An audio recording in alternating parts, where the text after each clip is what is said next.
Ils ont pris ton travail, ils ont mis dans une prison. Et tu commences à tourner. Tu te retrouves avec un master 2 en je ne sais quoi, en ressources humaines, en train de faire cabine quelque part, en train de faire un petit boulot quelque part. Ce n'est pas ce que Dieu a produit pour toi. La Bible est claire, les projets que Dieu a pour nous sont des projets de paix et de bonheur. Est-ce que Dieu a produit pour ses enfants de vivre les miettes, de récolter les déchets, le moindre, le mépris? C'est pas ce que Dieu, cela ne glorifie pas Dieu. En quoi est-ce que cela grandit le nom de Dieu de voir ses enfants périr? Non.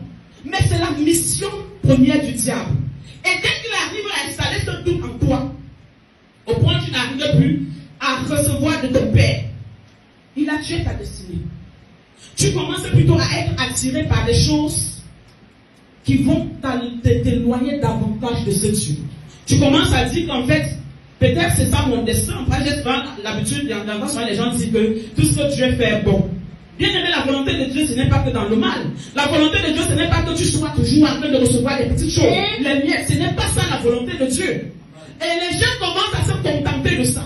Et les gens vont même, vous allez voir une catégorie de personnes, même dans nos églises, vont se lever pour commencer à te dire, si tu n'es pas marié, ça fait quoi? Si tu ne travailles, ça fait quoi? Ça fait quelque chose, bien aimé.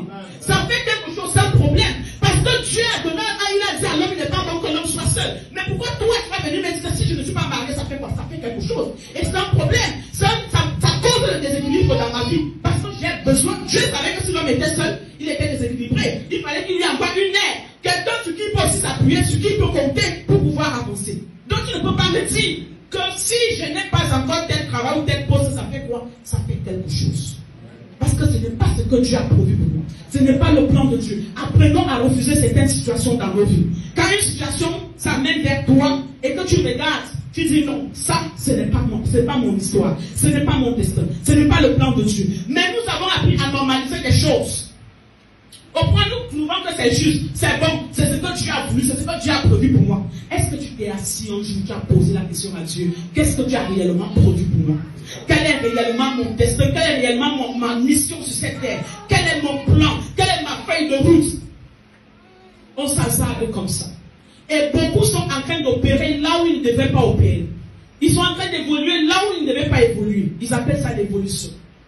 Et c'est le but du diable. Et quand il a accompli cela, il est assis, il regarde, il jubile. Parce qu'il sait que même si tu travailles tel endroit, on te donne 200 000, tu estimes que c'est